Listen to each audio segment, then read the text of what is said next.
का live news में आप सभी का स्वागत है। मैं हूं आपके साथ गरिमा वाजपेयी। खबरों में आगे बढ़ेंगे उससे पहले एक नजर आज की सुर्खियों पर डालते हैं। सरकार ने सांसदों के सैलरी में 24% का इजाफा किया। संसदीय कार्य मंत्रालय ने इसकी सूचना जारी की। मौजूदा सांसदों को अब 1.24 लाख रुपए प्रति माह मिलेंगे। दिल्ली विधानसभा में आज पेश होगा बजट। 27 सालों के बाद भाजपा सरकार करेगी पेश बजट। सीएम रेखा गुप्ता करेंगी बजट पेश। 1000 करोड़ के पार बजट की संभावना। नागपुर हिंसा मामले में 3 आरोपी गिरफ्तार। हिंसा मामले में अब तक 113 गिरफ्तार।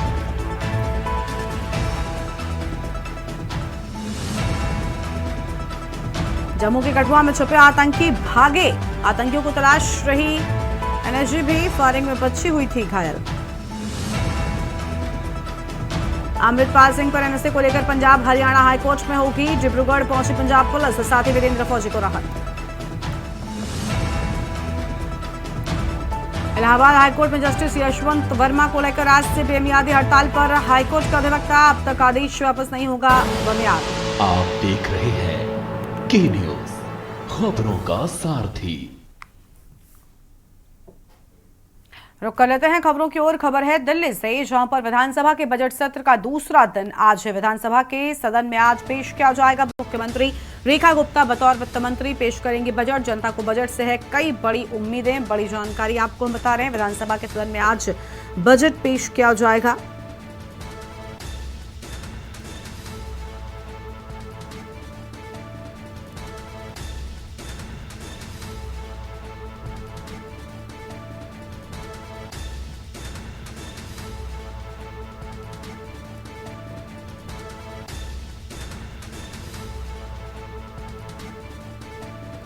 अहम जानकारी आपको हम बता दें। मुख्यमंत्री रेखा गुप्ता बतौर वित्त मंत्री पेश करेंगी बजट।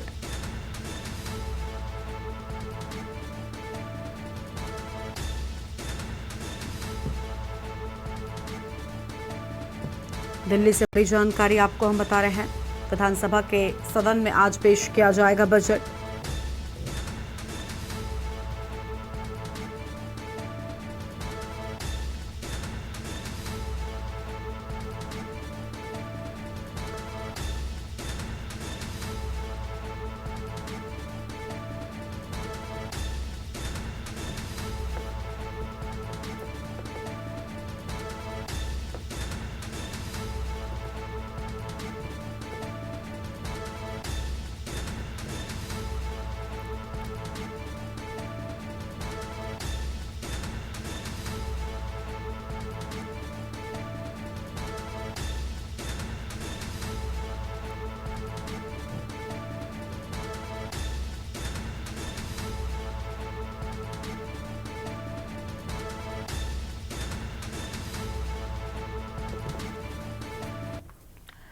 आगे बढ़ता है खबरों की ओर। लखनऊ से खबर। अभ्यर्थियों ने किया यूपी SSSC के दफ्तर का घेराव। भर्ती का परिणाम घोषित न होने के चलते घेराव किया। पीटी 2021 में निकली थी आरटीआई। अन्वेषक की भर्ती 2406 पदों पर सरकार ने निकाली थी भर्ती। परीक्षा संपन्न होने के बाद भी नहीं घोषित हुआ परिणाम। डॉक्यूमेंट में किए गए थे वेरीफाई। इसके बावजूद अभी तक घोषित नहीं हुआ परिणाम। 150 से ज्यादा अभ्यर्थी यूपी SSSC के कार्यालय पहुंचे। विभूति खंड के PIC यूपी भवन में स्थित है यूपी SSSC कार्यालय। भारी पुलिस बल मौके पर मौजूद। पुलिस के अफसर अभ्यर्थियों को मनाने में जुटे हुए हैं।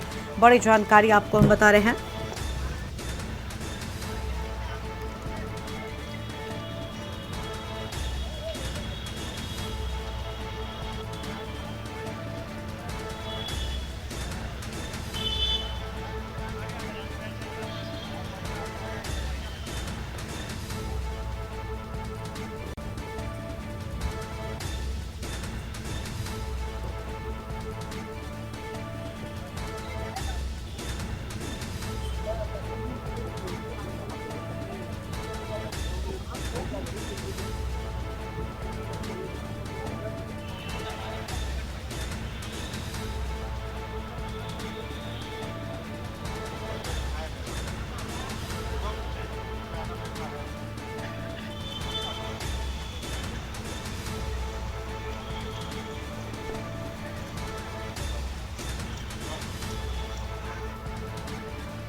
सर हम अपने रिजल्ट की मांग कर रहे हैं। मेरा रिजल्ट 2021 पेड के अनुसार आया था, जो जनवरी 2022 में आया था। उसका परीक्षा 2024 में हुआ, फरवरी 2024 में हुआ, और अब तक उसका रिजल्ट का फाइनल रिजल्ट का इंतजार कर रहे हैं। हमारी डीबी हो चुकी है, बार बार सचिव जी के द्वारा आश्वासन दिया जाता है, अभी तक रिजल्ट नहीं जारी किया गया। इसके लिए हम सचिव साहब से मिलने आए हैं।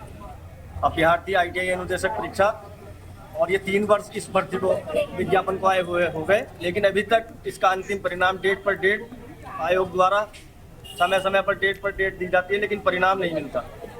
हमको परिणाम चाहिए।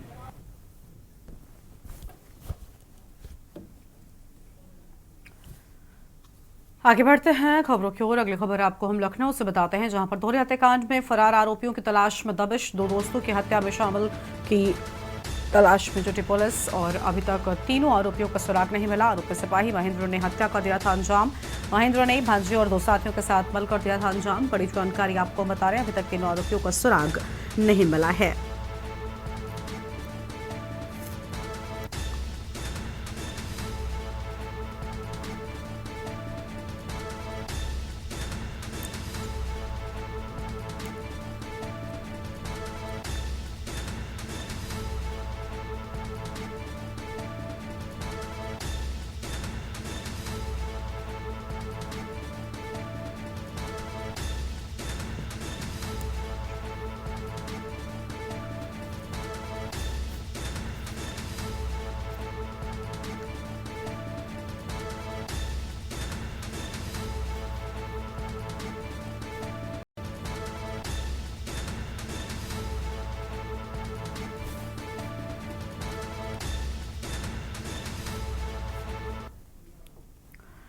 अगली खबर है बागपत से, जहां पर दोघट थाना क्षेत्र के भड़ले गांव का है मामला। गांव निवासी 70 वर्षीय कमलेश अपने पति भोपाल और बेटे गौरव के साथ कलेक्ट्रेट परिसर पहुंचे और जिलाधिकारी स्मिता लाल को प्रार्थना पत्र देते हुए बताया कि गांव के दबंग लोग उन्हें आए दिन परेशान करते हैं, जिसके चलते उनका जीना मुश्किल हो गया है। तय नहीं, पीड़ित किसान ने तहसील के अधिकारियों पर पक्षपात का आरोप लगाते हुए प्रार्थना पत्र में लिखा कि अधिकारी भी दबंगों से मिलकर प्रताड़ित कर रहे हैं और उन्हीं की जमीन पर फसल की बुआई नहीं करने दे रहे हैं, जबकि उनके पति भोपाल का ऑपरेशन हो रखा है तथा परिवार के पालन पोषण करने में उन्हें परेशानी का सामना करना पड़ रहा है।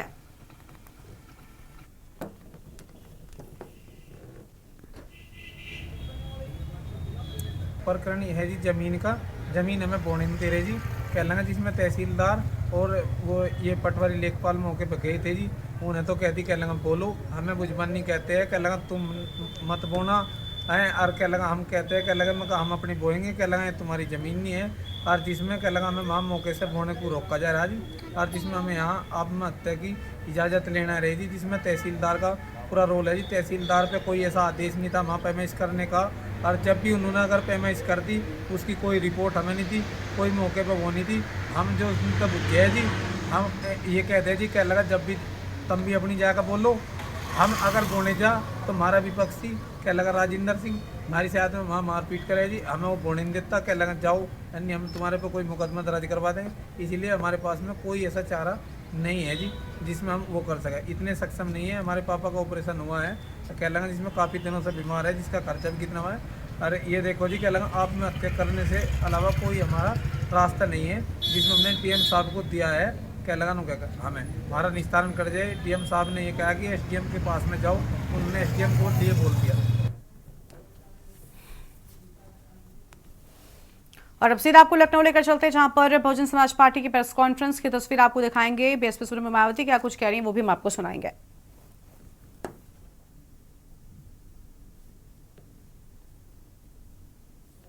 में ये कहा जा सकता है कि इस बैठक के माध्यम से जो है कहीं ना कहीं जो तैयारियां हैं वो होती हुई नजर आएंगी। तो ऐसे में ये एक काफ़ी ज़्यादा महत्वपूर्ण होता है, क्योंकि जिस तरीके से बसपा सुप्रीमो मायावती ने इस OBC वर्ग की बैठक को बुलाई है, इस बैठक में ये कह सकते हैं कि आने वाले समय में जो 2027 के चुनाव हैं उन चुनाव को देखते हुए ये बैठक भी काफ़ी महत्वपूर्ण है। और इस बैठक में जो OBC वर्ग है उस और इसके साथ भाईचारा वर्ग है वो दोनों कमेटियों को एक्टिव करने का मकसद है बसपा सुप्रीमो मायावती का। और ये कहा जा सकता है कि जो काफ़ी लंबे वक्त से जो है भाईचारा कमेटी जो है वो बंद पड़ी थी, उसको पूरी तरीके से पूरा करेंगी। उसके साथ साथ कुछ कमेटी के जो पदाधिकारियों को निर्देशित करेंगी, निर्देश देती हुई नजर आएंगी, क्योंकि आने वाले समय में जिस तरीके से बसपा नई रणनीतियों के साथ में उतरना चाह रही है, ये कहा जा सकता है कि कहीं ना कहीं समाजवादी का जो अपना उनका वोट बैंक है पीडीए का, उस वोट बैंक को खींचती हुई नजर आएंगी बसपा सुप्रीमो मायावती। कैमरामैन अदित्य तिवारी के साथ में संदीप मिश्रा, के न्यूज, लखनऊ।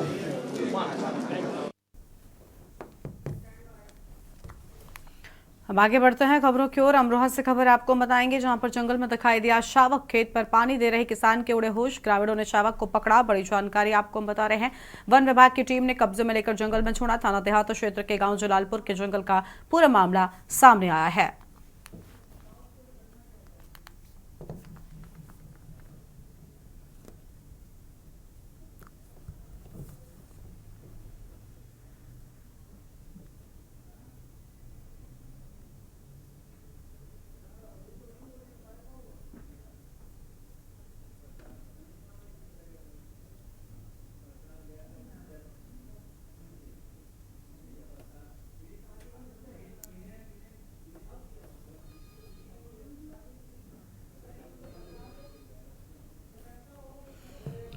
ग्रामीणों ने शावक को पकड़ा। बड़ी जानकारी आपको हम बता रहे हैं।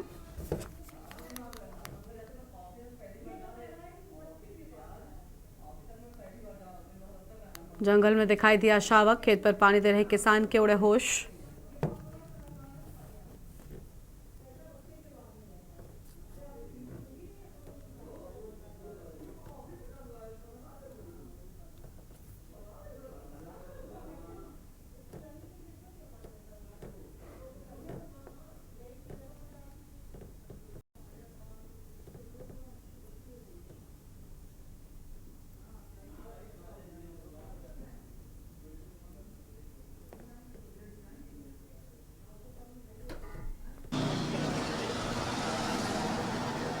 बड़ी खबर आपको हम बता रहे हैं। माइक ऑन है। Hello hello hello.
बरेली से खबर है, जहां पर प्रभारी मंत्री जेपीएस राठौर का 2 दिवसीय दौरा आज दोपहर करीब 3 बजे बरेली सर्किट हाउस पहुंचेंगे प्रभारी मंत्री। अहम जानकारी आपको हम बता रहे हैं। और 26 मार्च को मेले कार्यक्रम में हिस्सा लेंगे प्रभारी मंत्री। यूपी सरकार के 8 साल पूरे होने पर करेंगे मेले में प्रतिभाग। स्मार्ट सिटी ऑडिटोरियम में होगा मेला कार्यक्रम। बड़ी जानकारी आपको हम बता दें।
और अब सीधा आपको दिल्ली विधानसभा लेकर चलते हैं, जहां पर मुख्यमंत्री रेखा गुप्ता बजट पेश कर रही हैं। तस्वीर आपको हम दिखाएंगे। कहा गया कि इसे दिल्ली में लागू कीजिए, परंतु दिल्ली में वो लागू नहीं की गई, सिर्फ इसलिए कि तत्कालिक जो मुख्यमंत्री थे वो चाहते थे इस योजना में उनका नाम जोड़ दिया जाए, तब वो लागू करना चाहते थे, उनका नाम जोड़ दिया जाए। और इस जिद का खामियाजा पूरी दिल्ली को भुगतना पड़ा। कितने तकलीफ की बात है, जिन स्वास्थ्य सेवाओं का नाम केवल नाम के कारण उन्होंने दिल्ली को आयुष्मान भारत से जोड़ के रखा, तोड़ के रखा। आज इस सदन में मैं बड़े हर्ष के साथ ये बताना चाहती हूँ कि सरकार ने जिस दिन अपना कार्यभार लिया, शपथ के तुरंत बाद पहली कैबिनेट की मीटिंग करके आयुष्मान भारत को दिल्ली में लागू करने का निर्णय लिया गया। और ये योजना बहुत जल्द अब दिल्ली में लागू हो जाएगी, जिसके माध्यम से दिल्ली के लोगों को प्रधानमंत्री जन आरोग्य योजना, आयुष्मान आरोग्य मंदिर और प्रधानमंत्री आयुष्मान भारत इंफ्रास्ट्रक्चर मिशन योजनाओं के रूप में बेहतरीन स्वास्थ्य सेवाएं उपलब्ध हो पाएंगी। हमारी सरकार ने किया, अध्यक्ष महोदय, और ये निर्णय भी लिया कि प्रधानमंत्री जन आरोग्य योजना में केंद्र के द्वारा दिए जा रहे 5 लाख रुपए के इंश्योरेंस के साथ साथ दिल्ली सरकार उसमें टॉप अप करके और 5 लाख रुपए का अतिरिक्त इंश्योरेंस दिल्ली के लोगों को देगी। और इस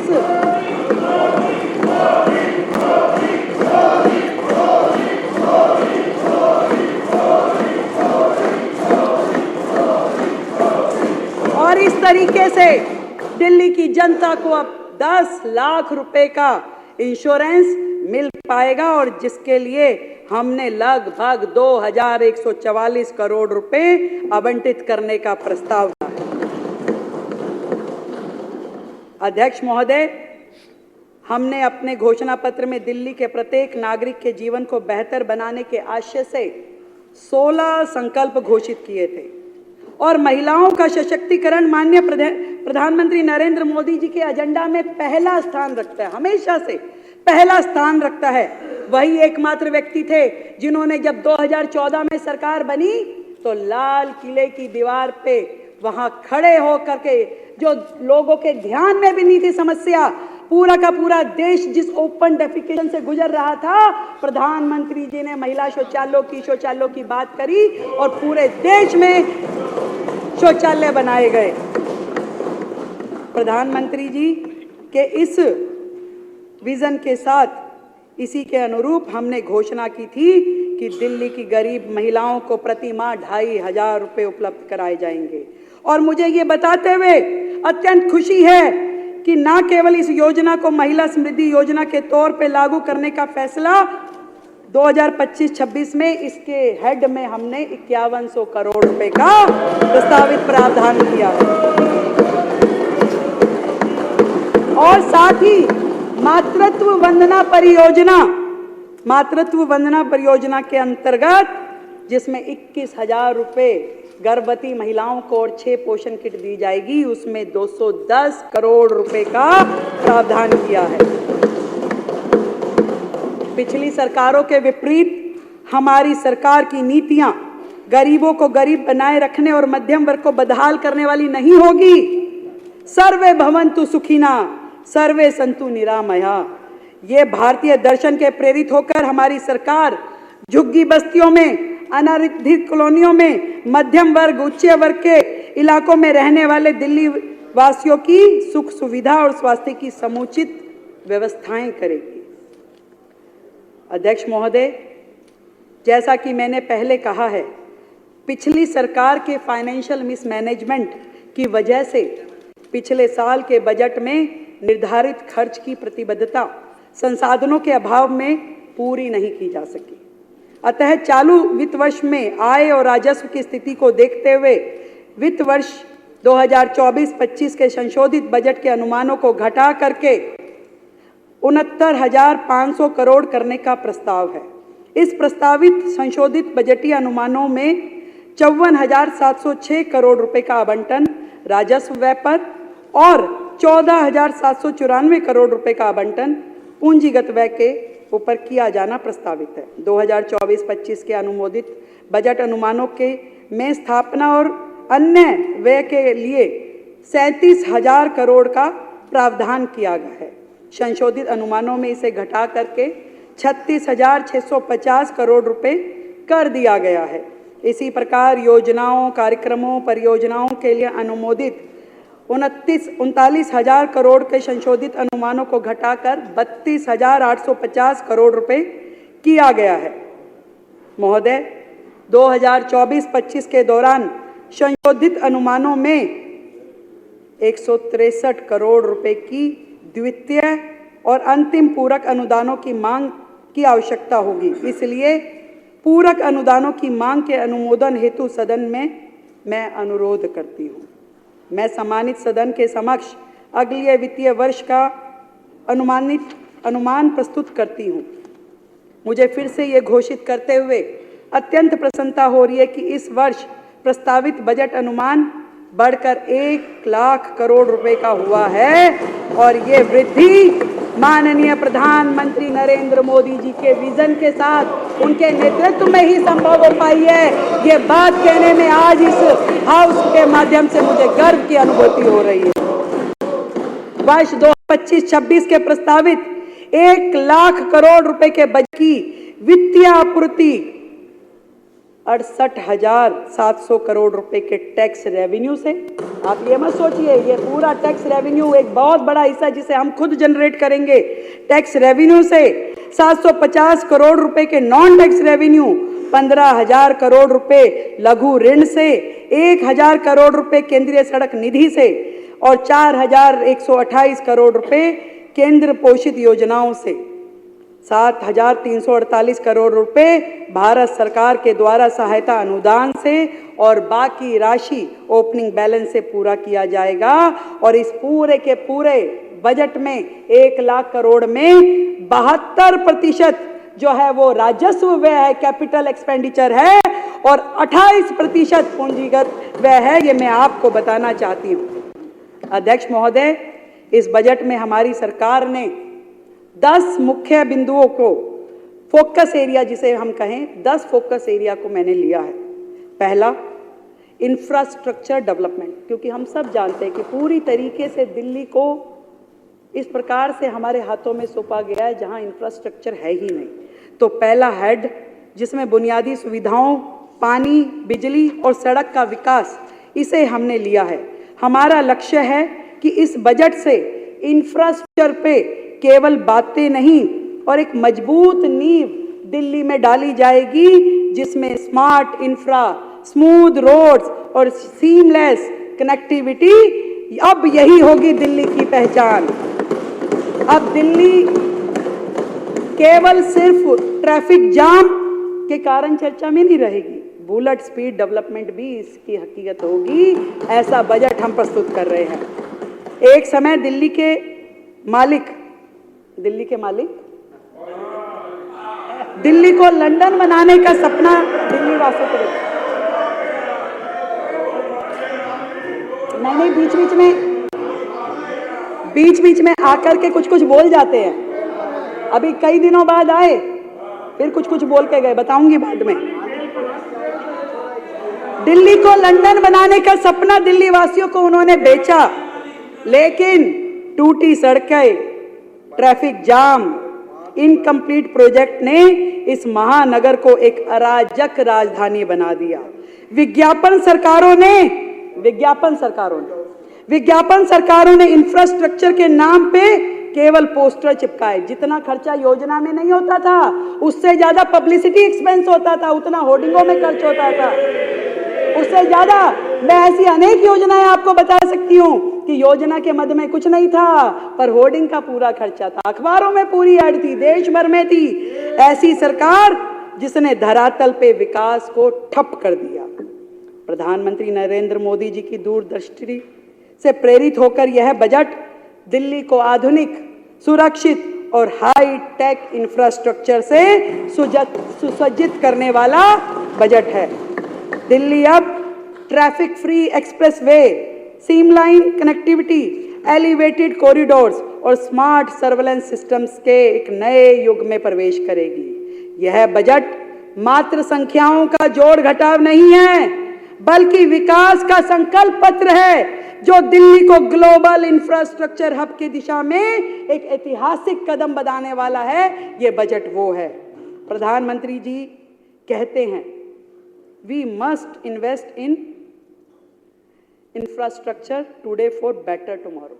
आज बेहतर कल के लिए हमें आज सुदृढ़ आधारभूत ढांचे में निवेश करना चाहिए। प्रधानमंत्री जी कहते हैं, वो कहते हैं कि better infrastructure is about connecting dreams and accelerating progress.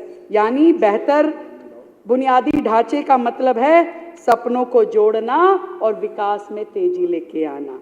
प्रधानमंत्री जी के दिखाए हुए इस रास्ते पे चलते हुए मैं अध्यक्ष महोदय आपके माध्यम से इस सदन को सूचित करना चाहती हूं कि सड़क परिवहन राजमार्ग मंत्रालय भारत सरकार के द्वारा और शहरी विकास मंत्रालय के आदि के तहत उपलब्ध धनराशि के माध्यम से इंफ्रास्ट्रक्चर के प्रोजेक्ट को लॉन्च करके केंद्र सरकार के सहयोग से एनसीआर क्षेत्र के साथ दिल्ली की कनेक्टिविटी में सुधार के लिए 1000 करोड़ रुपए आवंटित करने का प्रस्ताव है।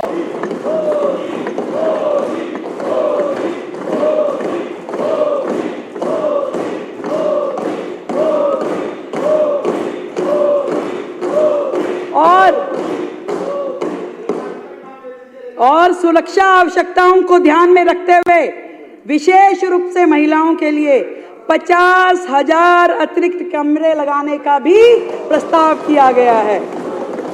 दिल्ली में सड़क और पुल इंफ्रास्ट्रक्चर के सुधार के लिए 3,843 करोड़ रुपए की राशि आवंटित की गई है। 3,843 करोड़ रुपए की योजना विभाग के अंतर्गत एक नई योजना शुरू करने का प्रस्ताव किया गया है और उसमें भी मुख्यमंत्री विकास निधि के रूप में 1400 करोड़ रुपए के बजट का प्रावधान किया गया है।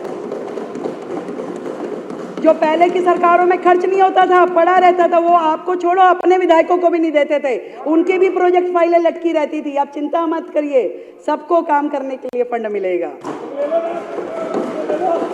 सबको मिलेगा, चिंता मत कीजिए, सबको मिलेगा।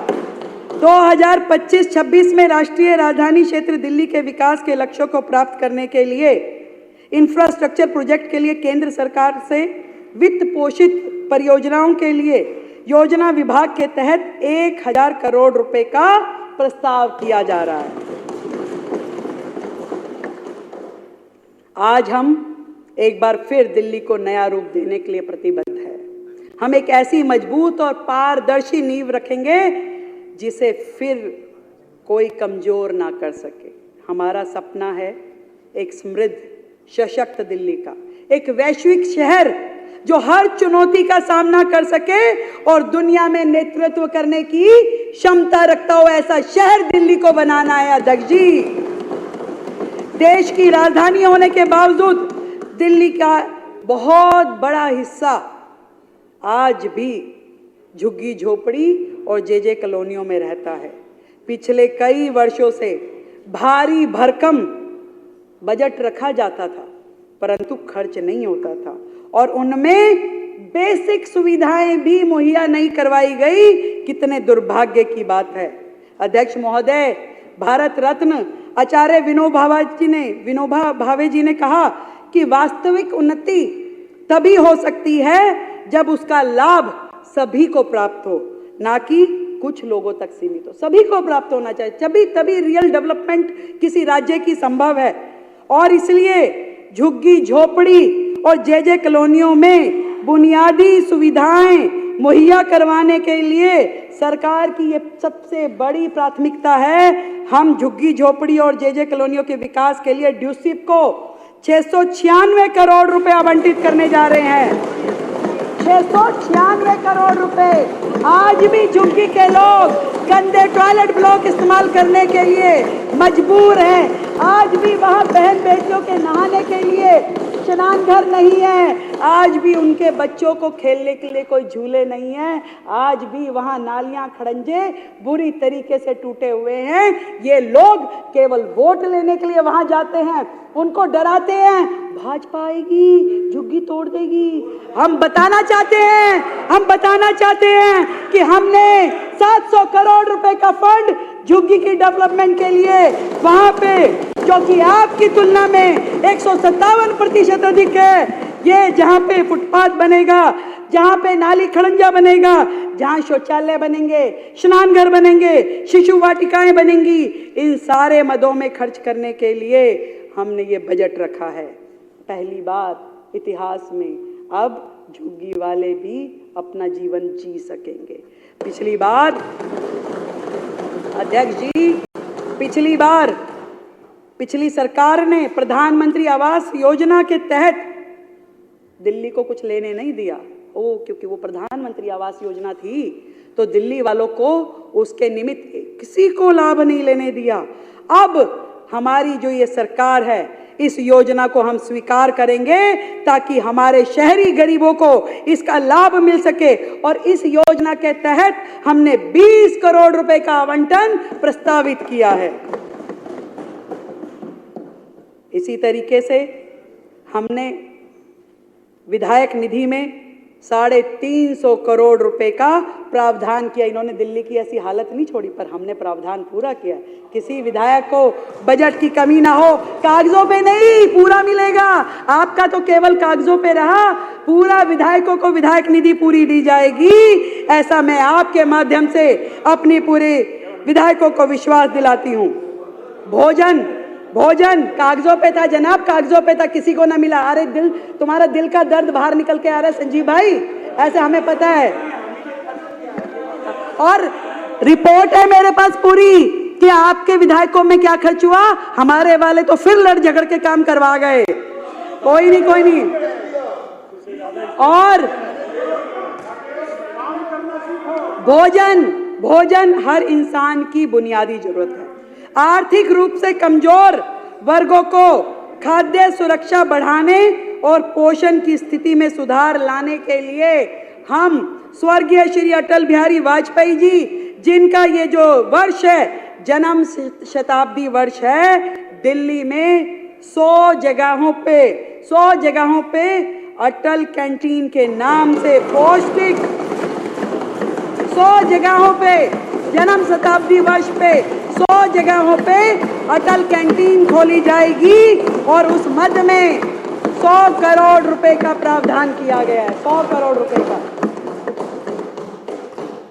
यह बजट केवल सड़कों, पुलों, फ्लाईओवर के निर्माण का दस्तावेज नहीं है अध्यक्ष जी, बल्कि पूरी दिल्ली के भविष्य को फिर से सुधारने के लिए रोड मैप है। ये पूरा रोड मैप है।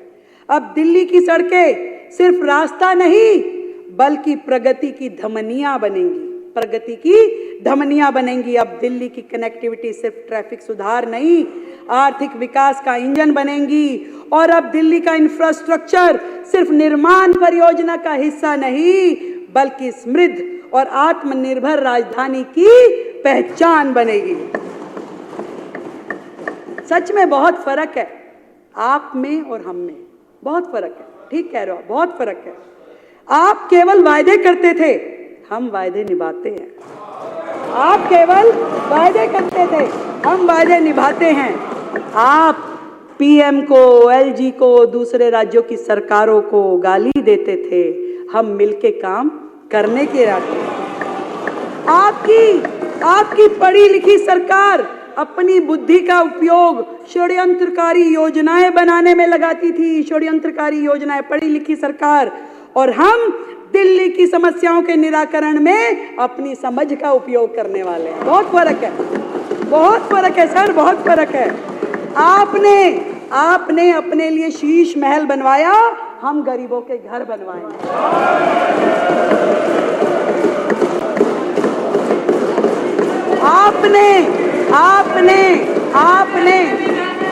आपने अपने लिए लाखों रुपए के पॉट बनवाए, पॉट, टॉयलेट पॉट। हम झुग्गी वालों के लिए शौचालय बनवाएंगे, हम झुग्गी वालों के लिए शौचालय बनवाएंगे, स्नान घर बनवाएंगे। बहुत फर्क है आप में और हम में। आपने दिल्ली से इकट्ठा किया हुआ राजस्व, टैक्स का पैसा पूरे देश की एडवर्टाइजमेंट करने में खर्च किया, दूसरे राज्यों में जाके चुनाव लड़ने के लिए खर्च किया। पहला मुख्यमंत्री है भाई, पहला मुख्यमंत्री जो एक राज्य का मुख्यमंत्री है और प्रधानमंत्री बनने के लिए कूद के यहाँ जाऊंगा, वहां जाऊंगा, यहाँ जाऊंगा। पहला राज्य। बहुत फर्क है सर, बहुत फर्क है आप में और हम में। हम उसी पैसे को, एमएलए भी नहीं रहा, कोई बात नहीं, दिल्ली की जनता ने जो तय किया, हम उसी पैसे को दिल्ली के लिए अस्पताल, स्कूल और सड़कें बनाने में खर्च करने वाले हैं। आपने अधिकारियों के साथ हमेशा दुर्व्यवहार किया, सारी दुनिया जानती है, सबको पता है। परंतु हम अधिकारियों के साथ सामंजस्य स्थापित करके काम करने में विश्वास रखते हैं। बहुत फर्क है आप हम में। आप हाथ की सफाई जानते हो, आप हाथ की सफाई जानते हो, और कूड़े की सफाई तो हमें ही करवानी पड़ेगी, कूड़े के पहाड़ हमें ही उठवाने पड़ेंगे। बहुत फर्क है। आप केवल बातें बनाते थे, हम विकसित दिल्ली बनाएंगे। बहुत फर्क है, बहुत फर्क है। और ये भी बता दूं आपको कि कुछ देर की खामोशी है, फिर शोर भी आएगा। कभी तुम्हारा दौर आया था, अब हमारा दौर आएगा।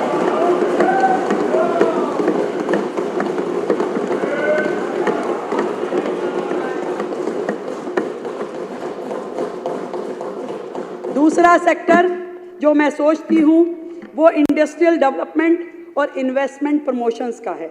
उद्योग और निवेश जो कि समृद्धि का रास्ता है अध्यक्ष जी, प्रगति का आधार है। और जहां उद्योग फूलते फलते हैं अध्यक्ष जी, वही समाज आगे बढ़ता है।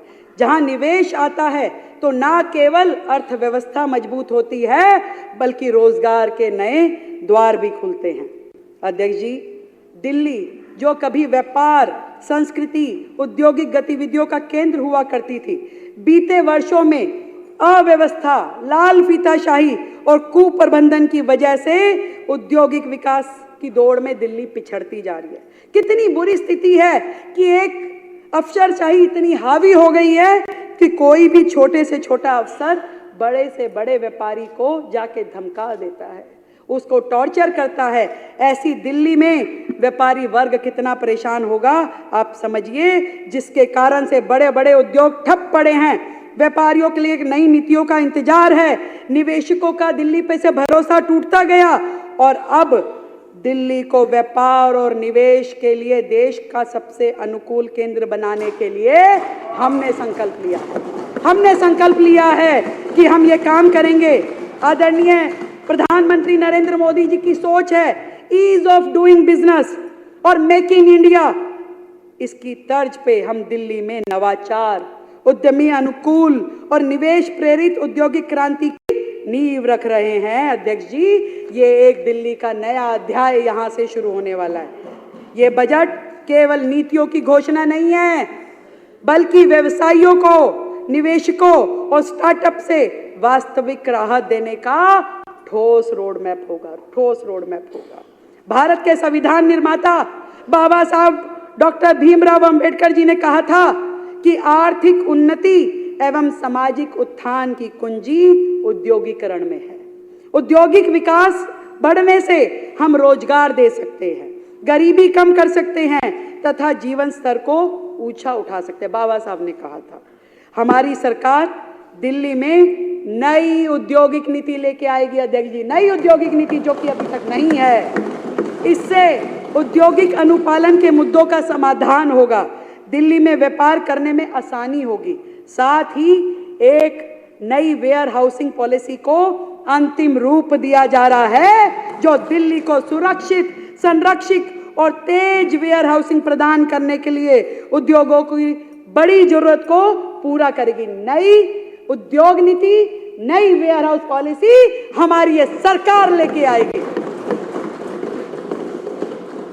उद्योग विभाग दिल्ली में औद्योगिक क्षेत्रों के लिए रेगुलराइजेशन का प्लान भी लेके आएगा। साथ ही सिंगल विंडो सिस्टम लाया जाएगा जिससे ईज ऑफ डूइंग बिजनेस को गति मिले। अध्यक्ष जी, शहरी कार्य मंत्रालय डीडीए के साथ परामर्श करते हुए लीज्ड इंडस्ट्रियल प्रॉपर्टीज जो हैं उनको फ्री होल्ड भी किया जाएगा। बड़ी संख्या में औद्योगिक क्षेत्रों की स्थिति बहुत खराब है। हमने जब इस बजट के लिए सुझाव लिए तो हमने अलग अलग क्षेत्रों से, औद्योगिक क्षेत्रों से व्यापारी भाइयों को, उद्योग जगत से जुड़े हुए लोगों को बुलाया था। एक एक व्यक्ति रो रहा था कि इतने सालों में कभी उद्योग के उस अप्रूव्ड सेक्टर में ना सड़क, ना नाला, ना कोई और व्यवस्था, इतनी बुरी हालत में लोग वो व्यापार करने के लिए मजबूर है। इसलिए दुनिया एनसीआर की तरफ दौड़ रही है, अन्य राज्यों की तरफ जा रही है कि अपना व्यापार कर सकें। अध्यक्ष जी, मैं आपके माध्यम से बताना चाहती हूं कि इन औद्योगिक क्षेत्रों में कार्य स्थितियों के सुधार के लिए, डेवलपमेंट और रीडेवलपमेंट एक्टिविटीज के लिए एक प्रोग्राम बनाया जाएगा और उस प्रोग्राम के माध्यम से यहाँ की सड़कें, गलियां, नालियां, खड़ंजा, ये सारी की सारी चीजों को ठीक करा जाएगा ताकि वो व्यापारी भाई अपना व्यापार वहां पे ठीक से कर सके।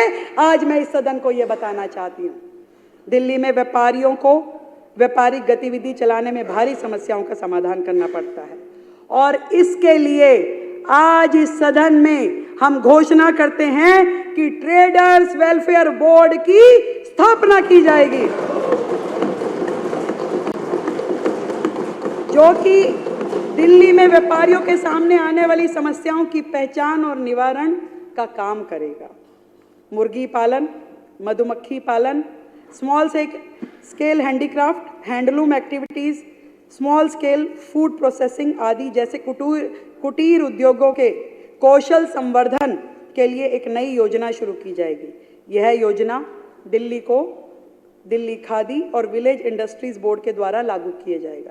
ये उद्योग अक्सर छोटे पैमानों पर विनिर्माण कार्य करते हैं जो स्थानीय संसाधनों और कौशल का उपयोग करते हैं, हस्त निर्मित सामान बनाते हैं और स्थानीय रोजगार और आर्थिक विकास में योगदान देते हैं।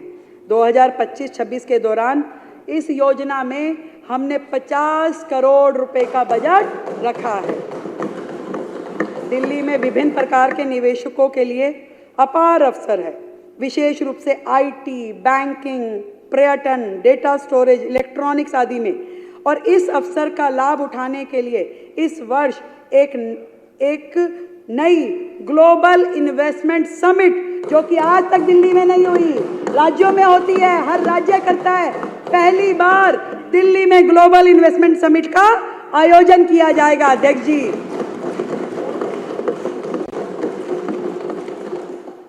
जो कि हर 2 साल में हम लोग कोशिश करेंगे कि हर 2 साल में उसको किया जाए। अब भ्रष्टाचार और लाल फीताशाही से नहीं, पारदर्शिता से और सरलता से उद्योग चलाए जाएंगे। हमारा लक्ष्य है कि फाइलों में योजनाएं नहीं अटकेंगी, बल्कि जमीन पे उद्योग फूलेंगे और फलेंगे। अध्यक्ष जी, ये उद्योग सेक्टर हमारे लिए बहुत बड़ी बात है, इसलिए मैं आज इस सदन में ये बात कहना चाहती हूँ कि मोदी जी को मिले एक एक वोट का कर्ज चुकाऊंगी और दिल्ली वालों की दीदी रेखा हूं, जनता के हित में काम करके दिखाऊंगी।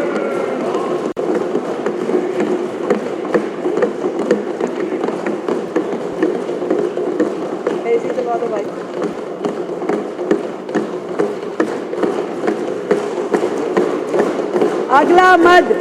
अगला मत अध्यक्ष जी, दिल्ली में जिनसे भी बात करो, अब दिल्ली ने ना बड़ी बड़ी उम्मीदें करनी छोड़ दी, छोटी छोटी आशाओं पे आ गए। अब वो नहीं कहते बड़ा ये कर दो ये कर दो, नहीं, हमारे गली में सीवर पानी, अब सारी दिल्ली बेचारी छोटी सी आशा पे आ गई। बहुत बड़ा तकलीफ का मुद्दा है दिल्ली के लिए सीवर और पानी। Access to water and sanitation and Yamuna cleaning, ये हमारा अगला फोकस एरिया है। स्वच्छता, शुद्ध पानी, स्वच्छ यमुना का अभियान बनेगा दिल्ली की पहचान, बनेगा दिल्ली की पहचान। अध्यक्ष महोदय, पानी केवल प्रकृति का उपहार नहीं है, ये हमारी इस पूरी सभ्यता का आधार है। स्वच्छ जल और स्वस्थ जीवन की गारंटी है। निर्मल नदियां संस्कृति की पहचान है। दिल्ली में प्रत्येक नागरिक को क्लीन वाटर और सैनिटेशन उपलब्ध कराना हमारी सरकार की प्राथमिकता है। और मुझे बड़ी खुशी है कि मैं आपको ये बताऊं कि इस हेड में हमने दिल्ली के लिए ऐतिहासिक बजट रखा है 9,000 करोड़ रुपए का, 9,000 करोड़ रुपए का, जो पुरानी की सरकारों की तिगुना है। हमारा लक्ष्य है कि दिल्ली की 3 करोड़ की आबादी को स्वच्छ जल उपलब्ध कराना है। आज दिल्ली की दैनिक मांग जो है 1290 MGD पानी की है, परंतु मिल हमें 1000 MGD पानी पाता है, 900 कुछ। परंतु इस पूरे अंतर को पाटना जरूरी है। दिल्ली में आज की डेट में मैं कहूँ तो हम तो फायर फाइटिंग अरेंजमेंट्स कर रहे हैं, परंतु धीरे धीरे धरातल पे चीज़ें आती हुई दिखाई देंगी। जब पूरी चरम गर्मी होती है दिल्ली में, तो पूरी दिल्ली एक ही चीज़ देखती है, टैंकर घोटाला, टैंकर घोटाला, घोटाले सामने आते हैं। इस बार हमने दिल्ली में इस टैंकर घोटाले को समाप्त करने के लिए वाटर टैंकर्स में GPS सिस्टम लगाने की व्यवस्था की है, जो कि एंड्रॉइड मोबाइल ऐप से जुड़ा होगा। उस पर लिखा होगा दिल्ली जल बोर्ड टैंकर डेवलपमेंट करेंगे, और नागरिक वहाँ के लोकल रेजिडेंट RWA अपने टैंकर की मॉनिटरिंग कर सकती है, ट्रैकिंग कर सकती है। तो सब में GPS होगा और एक उसका कमांड सेंटर यहाँ पे होगा, जिसके माध्यम से उनको ट्रैक किया जाए। हमने 10 करोड़ की लागत से जल क्षेत्र की परियोजनाओं के लिए, क्योंकि पूरी की पूरी दिल्ली बस्ती चली गई, कभी एक प्लान्ड वे में नहीं बसी। आज यहाँ पाइपलाइन डाल दी, कल को उखाड़ दी, कल को कहीं और जड़ दी, पहले सड़क बन रही है, फिर पाइपलाइन डल रही है। ऐसा पूरा का पूरा दिल्ली में कहाँ 9 मीटर डायमीटर की सीवर लाइन चाहिए कि उससे बड़ी चाहिए। लोग परेशान हैं, ना ऐसी कोई प्लानिंग हुई कि 100 साल की विज़न के साथ में दिल्ली को डेवलप किया जाता। आज जितनी भी सीवर लाइन है, जितनी भी पानी की लाइनें हैं, वो दिल्ली में जर्जर अवस्था में है। लोग उस पानी की लाइन क्योंकि जर्जर है तो उसमें सीवर का मिक्सिंग पानी इस्तेमाल करने के लिए मजबूर हैं। ऐसा पानी आप ये समझिए नहाना धोना तो छोड़ो, घर में पोछा लगाने के भी काबिल नहीं है। और सीवर बैक होना और ओवरफ्लो होना तो दिल्ली का फीचर बन गया है। मैं आपको ये बताना चाहती हूँ कि ये सारी परियोजनाएं रैंडमली ना चलें, प्लान्ड वे में हो। इसके लिए हमने जल क्षेत्र परियोजनाओं के लिए परामर्श सेवाओं के लिए 10 करोड़ रुपए का हेड किया है, जो दिल्ली आपूर्ति और सीवेज सिस्टम से जुड़ी हुई सारी व्यवस्थाओं को खड़ी करने में अपनी एक्सपर्ट राय देगा। उसके लिए 10 करोड़ की लागत का प्रावधान किया गया है। और इसी तरीके से क्योंकि पूरे दिल्ली का जो सिस्टम है उसमें इतना लीकेज है, आप 1000 MGD पानी जो आपको मिल भी रहा है वो भी जनता तक नहीं पहुंच पाता। कुछ तो उसमें जो नहर है, कच्ची नहरें है, वो पानी जमीन में चला जाता है, वापस उसमें 30% लीकेज धरती में चला जाता, तो कितना बचा। फिर उसके बाद में कोई पानी चोरी हो जाता है, टैंकर गायब हो जाते हैं, जितना पानी शुरू से चलता है वो आखिरी तक पहुंच ही नहीं पाता UGR तक। इन सारे सिस्टम को चेक करने के लिए हमने SCADA supervisory control and data acquisition system को हायर करेंगे और इंटेलिजेंट मॉनिटरिंग लगाएंगे, मीटरिंग करेंगे और इसके लिए 150 करोड़ रुपए का प्रावधान किया गया है। दिल्ली में अब पानी की चोरी बर्दाश्त नहीं की जाएगी। 150 करोड़ इस हैंड में रहेंगे, इंटेलिजेंट मीटर लगेंगे, कितना पानी भेजा गया, कितना आखिरी डेस्टिनेशन तक पहुंचा। केवल बातें होती रही, दिल्ली में काम करने का प्रयास ही नहीं किया, दिल्ली को उलझा के रखा। आज आप खाली भाजपा विधायकों की बात मत करो, विपक्ष में भी जो पहले पक्ष में होते थे विधायक कहते हैं हमारे यहाँ की लाइनें, हमारे यहाँ का सीवर, हमारे यहाँ की बुरी हालत। सर, सीवेज ट्रीटमेंट प्लांट्स को कभी कामगार किया ही नहीं गया, कभी उस पर खर्चा हुआ ही नहीं। कैसे यमुना साफ होती? वो सारे के सारे नाले जब गंदे होकर के यमुना में गिरेंगे अध्यक्ष जी, कैसे यमुना साफ होगी? इनकी मंशा ही नहीं थी। केंद्र ने पैसे दिए, बर्बाद कर दिए, बाकी जगहों से जो असिस्टेंस मिला बर्बाद कर दिया, कस्में खाई यमुना साफ करूंगा, परंतु नहीं किया। आज हमने अपने बजट में 500 करोड़ रुपए की लागत से सीवेज ट्रीटमेंट प्लांट की मरम्मत और विकास के लिए रखे हैं। 500 करोड़ रुपए, 250 करोड़ की लागत से पुरानी सीवर लाइनों को बदलने के लिए रखे हैं। 250 करोड़ रुपए हमने वाटर ट्रीटमेंट प्लांट्स के लिए रखे हैं।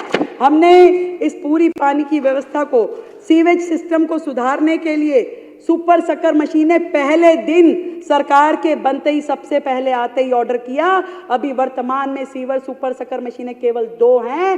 पहले दिन आते ही पीडब्ल्यूडी मिनिस्टर यहाँ बैठे हैं, हमारे जल बोर्ड के मिनिस्टर यहाँ बैठे हैं, 31 सुपर सकर मशीन पहले दिन ही किराए पे लाने के लिए ऑर्डर दे दिया गया था। और भी जितनी जरूरत है मंगाई जाएंगी। 20 करोड़ रुपए हमने इस हेड में रखे हैं। इसके अलावा वजीराबाद ट्रंक सीवर लाइन के रेनोवेशन के लिए 10 करोड़ रुपए का हेड रखा है। जितने भी दिल्ली में गंदे नालों में जो जल रोकने के लिए, उनका उपचार करने के लिए ड्रेन्स की टैपिंग करने की परियोजना चलाई जाएगी, उसमें 250 करोड़ रुपए का फंड रखा है। सीएलसी ड्रेन की मरम्मत करने के लिए 50 करोड़ का फंड, जल आपूर्ति से वंचित जो एरिया है वहां जल आपूर्ति करने के लिए 50 करोड़ का फंड, नजफगढ़ ड्रेन में जो परिवर्तन करने, उसको रेनोवेट करने के लिए 200 करोड़ का फंड रखा गया है।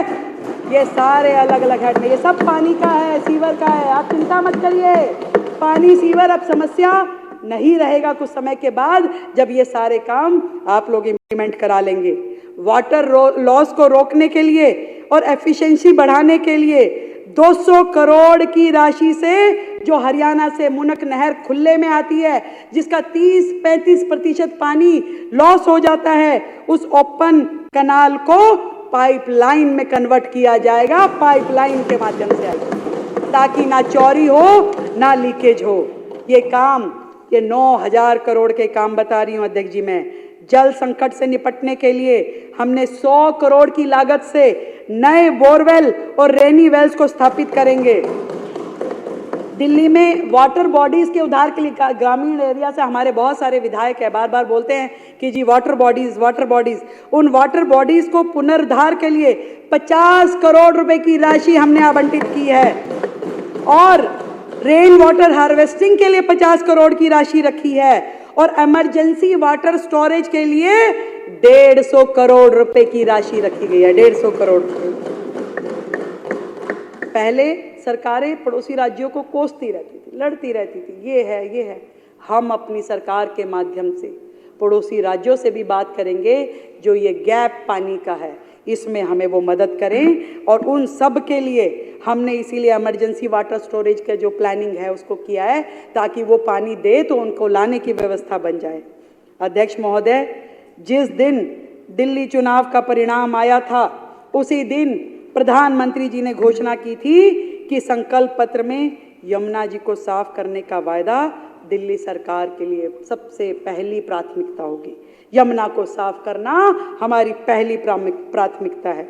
दिल्ली जो कभी यमुना के निर्मल जल से संचित होती थी, आज जल संकट, सीवेज के बहाव और प्रदूषित जलाशयों से जूझ रही है। सारे सीवेज जब आपके नाले वहां जाके गिरेंगे और आपका कोई प्रयास ही नहीं होगा यमुना को साफ करने का, तो यमुना साफ होगी कैसे?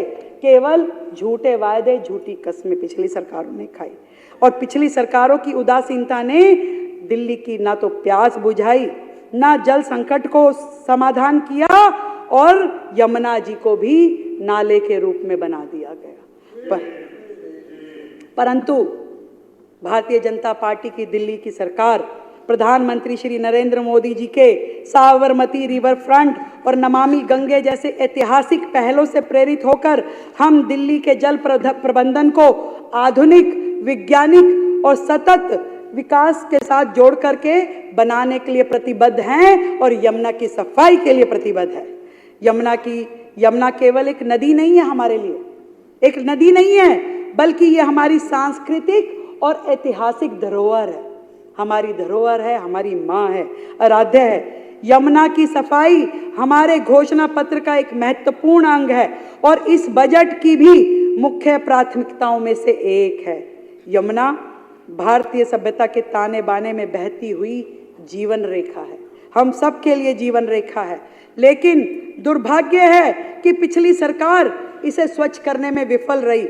हमारी सरकार निर्णायक कदम उठाएगी और लगातार यमुना जी को निर्मल और स्वच्छ बनाए जाने की दिशा में काम करेंगे। इसके लिए हमने 500 करोड़ रुपए की लागत से 40 डिसेंट्रलाइज्ड